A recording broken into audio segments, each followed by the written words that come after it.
பொதுவாகவே இளைஞர்கள் என்றாலே அவர்கள் முன் உதாரணமாக நினைக்க வேண்டியது விவேகானந்தரை தான். அவர் எதற்குமே ஏன், எதற்கு, எப்படி என்று கேட்டு கேட்டுதான் அறிவை வளர்த்துக் கொண்டார். ஏதோ உடனே சொன்ன விதமாக அப்படியே அவர் நம்ப மாட்டார். கடவுள் இருக்கிறாரா இல்லையா, அதை காட்டினால்தான் நம்புவேன் அப்படின்னு சொன்னாரு.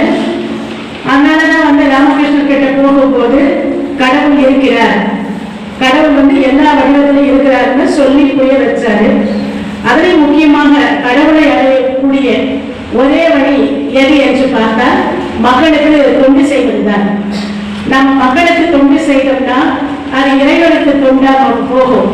இறைவனுக்கு தொண்டு செய்தால் அது நேரடியாக மக்களுக்கு போகாது. அதனால்தான் படமாடும் கோயில் பரமனுக்கு ஒன்றியும் நடமாடும் கோயில் நன்மக்கு அவனாதா அப்படின்னா திருமூலர். அதாவது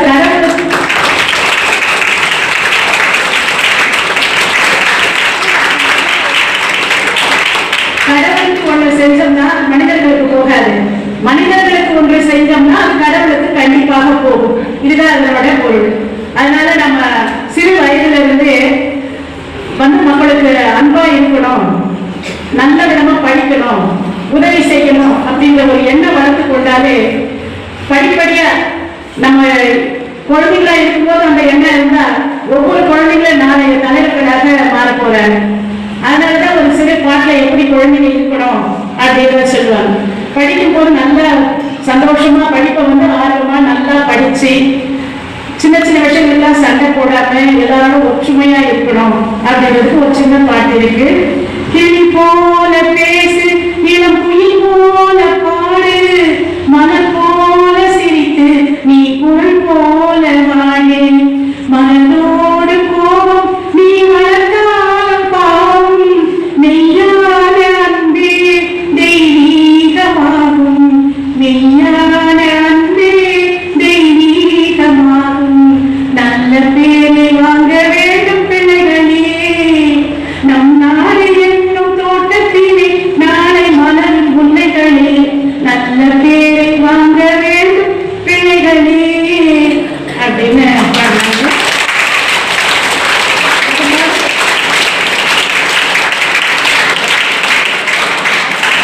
ஒவ்வொரு பள்ளியில நல்ல மாணவர்களை தான் விளைக்கிறாங்க. ஒவ்வொரு மாணவரும் ஒரு நல்ல தலைவனாக போறாங்க. பள்ளியிலிருந்தே நல்ல பண்புகளை விளைத்தா நல்ல தலைவர்களாக முடியும்.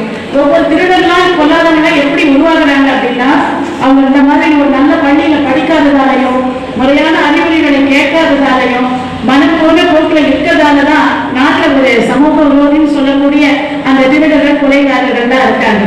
ஒரு நூலகம் கலக்கும் போது 100 சிறைச்சாலை மூடுது அப்படின்னு சொல்லுவாங்க. அது மாதிரி நம்ம இந்த வயசுலயே நல்ல படிப்பையும் அறிவை வளர்த்துட்டா வறுமை நிலைக்கு பயந்து விடாத, திறமை இருக்கு மறந்து விடாத இருக்காங்க. ஒவ்வொருத்திட்டையும் நம்ம கிட்ட திறமையும் செல்வமும் இருக்கு. பணம் இல்லை என்பது மூடத்தனம், 10 விரல்களும் மூலதனம் அப்படின்னு சொல்றாங்க. நம்ம கையில இருக்கிற ஒவ்வொரு விரலுமே நமக்கு பெரிய சொத்து. கையில் திறமை இருக்கும் போது நம்ம எதுக்குமே பயப்படாம நல்லா படிச்சு நல்லா எழுதி நல்லா சேவை செஞ்சு நல்லா வரணும். இப்போ இந்த விவேகானந்தரை பத்தி சில முக்கியமான கருத்துக்கள் எல்லாருக்குமே தெரிஞ்சிருக்கும். ஏன்னா இந்த படத்திலேயே இருக்கிறதால அவரை பத்தி நான் எழுதுன ஒரு சில கருத்துரைகளை இங்க படிக்க கடமைப்பட்டிருக்கேன். அதாவது வேகமா இருந்தா விவேகம் கிடையாது, ஆனா விவேகமா இருந்தாதான் நமக்கு ஆனந்தமே கிடைக்கும். விவேகம் தான் ஆனந்தம். விவேகானந்தர் மொழிகள் பேரானந்தம். வேகத்தில் விவேகம் இருக்காது, விவேகத்தில் வேகம் இருக்கும். விழுமின் எழுமின் விழுமின் குறிக்கோளை எட்டும் வரை விழுமின். எழுச்சி ஊட்டும் வாசகம் 8 திக்கை ஆண்டிடும். எதுவாக நினைக்கிறோமோ அதுவாக ஆகிறோம், எதுவாக நினைக்கிறோமோ அதுவாக ஆகிறோம்.